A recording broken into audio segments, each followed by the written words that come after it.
Welcome to this explainer. Today, we're taking a massive leap back in time, about 30,000 years to be exact, right into the heart of the Paleolithic era.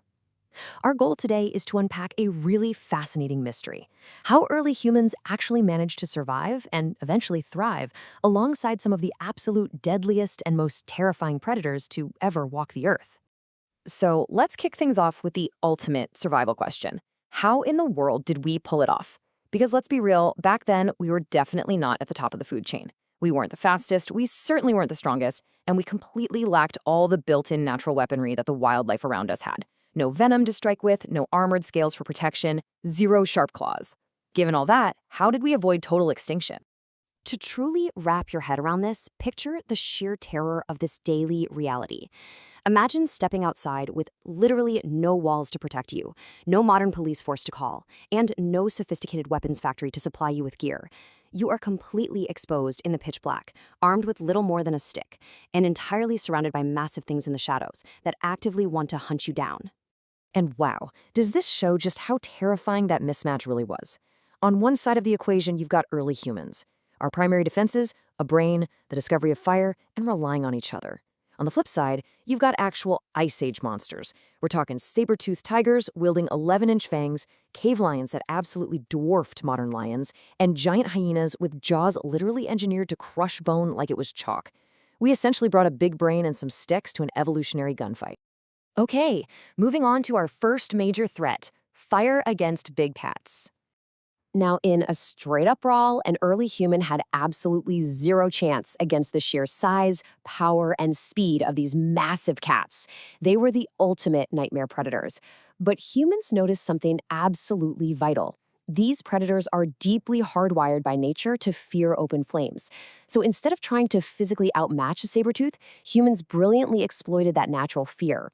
They essentially invented a prehistoric force field by placing glowing rings of fire entirely around their camps at night. It created a boundary these giant cats simply refused to cross.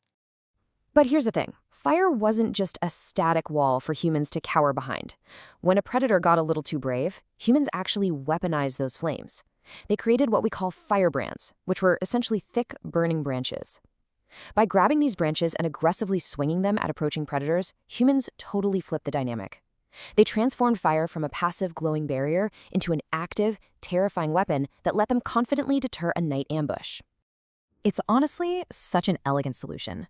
This single, brilliant innovation leveled the playing field against apex predators. And it didn't require us to evolve a single scale or claw.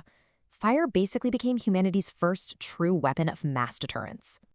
Next up, let's look at outpacking the dire wolves. Dire wolves were a whole different nightmare compared to the big cats. They didn't rely on solitary ambush tactics. They hunted in highly coordinated packs. They used overwhelming numbers to exhaust and take down prey that tried to flee. This left early humans with a really terrifying puzzle. How on earth do you survive a pack of relentless hunters that are biologically engineered to chase down anything that runs away? The solution? Well, it was totally counterintuitive. Instead of running, which is exactly what every single survival instinct was probably screaming at them to do, and exactly what the wolves wanted, ancient humans did the exact opposite. They stood their ground. What's really brilliant here is that humans actually mirrored the wolves' own strategy to defeat them. They fought the animal pack with the human pack. A group of humans would form a tight defensive line, standing shoulder to shoulder and shouting in perfect unison. They bang rocks and heavy bones together to create an absolute wall of deafening noise. And crucially, they extended their physical reach using sharpened flint-tipped spears. Just picture it: a pack of hungry wolves running full speed into a tightly unified wall of screaming, torch-swinging, spear-thrusting humans. The wolves' entire strategy was completely broken, and they almost always backed down. All right, let's shift gears now to surviving the cave bear. 1,000 kilograms. That is absolutely massive. You see, humans desperately needed deep caves to survive the freezing, deadly cold of the Ice Age winter. Unfortunately, this meant dealing with the worst roommates in human history: cave bears. And these weren't your average bears either. A cave bear stood over 11 feet tall on its hind legs and weighed a staggering 1,000 kilograms. That is roughly the size of a modern car. Look, fighting a beast the size of a car head-on is basically suicide, so our ancestors got incredibly clever with timing. Since bears hibernate during the winter, humans would patiently wait them out, moving into the caves in the spring right after the bears vacated. If they needed a cave immediately, they'd pump thick smoke and fire into the den to safely drive the sleeping bear out.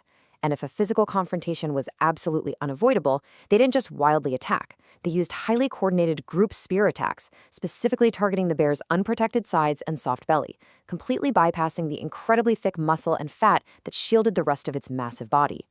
They didn't fight the bear, they solved the bear. I absolutely love that way of looking at it. It perfectly summarizes the Paleolithic mindset. They looked at a giant, hulking beast and treated it not as a brawler to be beaten with brute force, but as a complex puzzle to be outsmarted. Which leads us right into our next section, trapping the giants. When dealing with the sheer mass and destructive power of a mammoth or woolly rhino, fighting wasn't even on the table. Instead, humans took a step back and literally engineered their environment. They mapped out known animal migration paths and dug massive, deep pit traps right in the giant's way. They'd carefully camouflage these holes with branches and leaves. Once a charging multi-ton giant fell in, its sheer size suddenly became a massive disadvantage, rendering it completely helpless. They literally turned the earth itself into a weapon. Beyond pit traps, they mastered terrain manipulation through things called cliff drives. They would work together to strategically stampede entire herds of these massive creatures right towards sudden cliff edges. Once the animals fell, the humans could safely attack from above, using gravity, rocks, and spears. They knew they couldn't outmuscle or outrun a mammoth, but they totally knew they could outthink it by using the landscape against it. And that brings us to our final section, humanity's real superpower. Just look at how this all maps out. It is a true testament to human adaptability. Whether it was wielding fire against the raw power of giant cats, standing our ground against the overwhelming numbers of wolves, utilizing timing and smoke to claim shelters from massive bears, or manipulating the terrain itself to trap stampeding mammoths, humans didn't just have a one-size-fits-all trick. We developed a hyper-specific, brilliant, and entirely unique counter-strategy for every single Ice Age monster we encountered.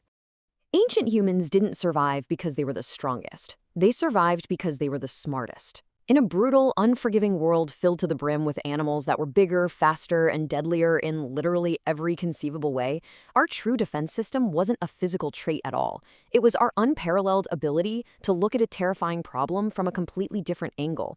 Our brains, our ability to cooperate, and our sheer ingenuity were the real shields that protected us from extinction. So, as we wrap up this explainer, I want to leave you with a fascinating question to chew on. We've seen how early humans used their intellect to create purely defensive tactics and primitive environmental traps just to survive. But as time went on and the dawn of technology approached, if our minds alone allowed us to scrape by in the Ice Age, what incredibly lethal ancient weapons did our ancestors dream up and invent next to finally conquer the wild? That is the truly wild story of how ancient human weapons were born, and it shows just how far we've come from a trembling group huddled around a fire. Thanks so much for exploring the deep past with me today.